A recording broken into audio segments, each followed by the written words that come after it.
Hello, my name is Ecaterina, and today I'll be interviewing Regina. She is the executive director of Chain. Hello. As you all know, Chain is the organization where I've been performing my internship for the past 2 months. So, Regina, can you tell us about one project that you're really passionate about? The project that I'm really passionate about is health literacy. Um, Health literacy is really about educating people about health issues, because in our country the health literacy is very low, whereby people are not able to seek health care. They do like late diagnosis, late treatment, and as a result, we have so many people dying of very many preventable diseases. And at Chain, we believe that it's not right for people to die of malaria, for mothers to die when they're giving birth, just because they don't have simple information about how to take care of themselves when they're sick, or even the husbands taking their responsibility to ensure that when a woman gets pregnant, it's their responsibility to take care and ensure that they deliver their children safely. So, how do you do that? How do you ensure that these mothers are protected? That these mothers will get the right information? In our campaign, the health literacy campaign, first of all, we realized that actually just simple information, for instance, a mother knowing that she has to attend antenatal care 4 times during her pregnancy can save a life. And also a mother to know that you don't have to go to the traditional birth attendant because they're not able to handle your complications. They're not able to prevent your child from being infected with HIV. That saves lives. So in our campaign, we try to give this information to the mothers through our outreaches, the community outreaches, at the household level, at the community level. And we've done these campaigns with the fathers, that is engaging the men, because many of the men are not involved in these programs of how they should be taking care of their women, and they're leaving the responsibility to government. So we're saying health is in your hands. You're the first doctor, so you have to educate yourself as much as possible.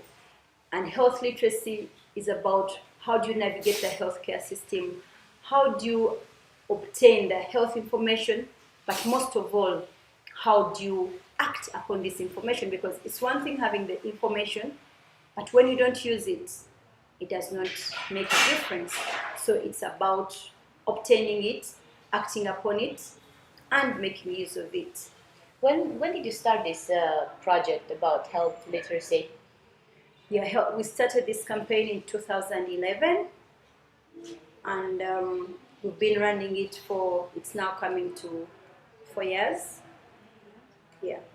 But did you see any improvements? Could you see any success coming out of this campaign? Could you see any changes in good?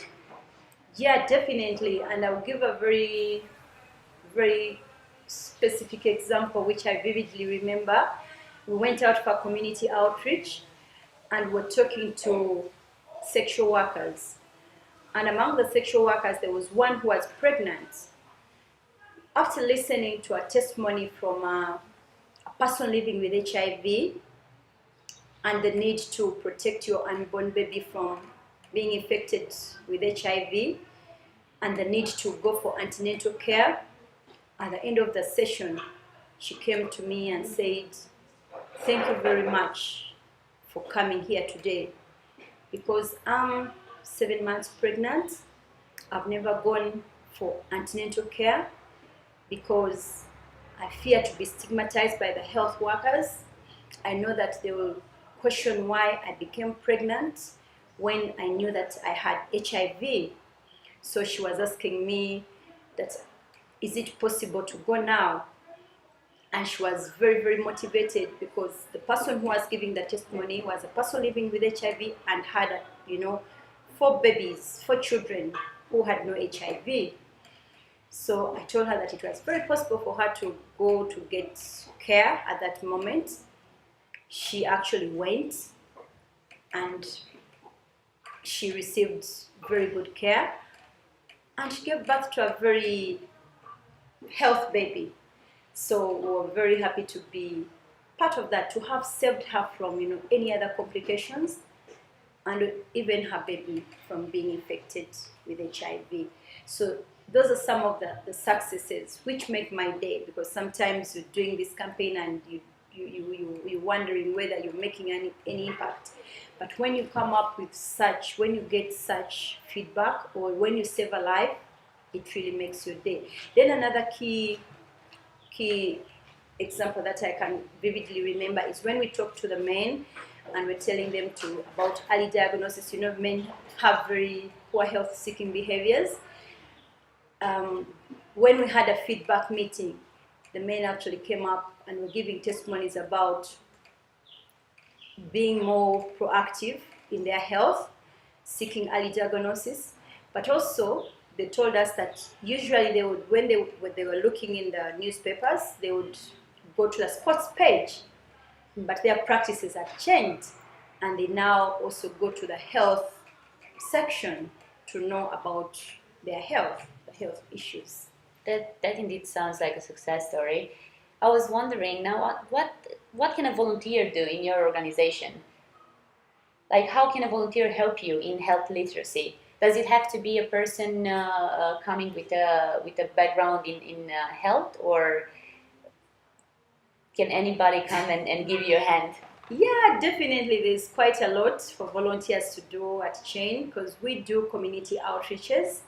And in these community outreaches, we are giving out health information. And we do this using very many innovative approaches. We use music, dance, and drama. We use sports. And we actually do HIV counseling and testing. So there's quite a lot to do. The volunteers can get involved in distribution of condoms, going to schools and talking to young children on any topic that they feel comfortable about. We do household, community outreaches, but house to house. So they can engage with the community members and discuss quite a number of issues based on their interests. And, That sounds interesting. So that looks like a flexible program for a volunteer. You'll give them the space to come up with their own small projects and give you a hand. Yeah, that sounds interesting. Thank you. And at Shen, we have a kind of an open system where people are free to innovate and bring very innovative ideas, and we are happy to adopt those innovations. Thank you so much, Regina. And for all of you guys, I hope you will check Chain online on the web page of the organization. And now we also have a Facebook group for all the volunteers. And just try. You might find actually a place where you can learn a lot, and you'll love the experience for sure. Thank you. Thank you.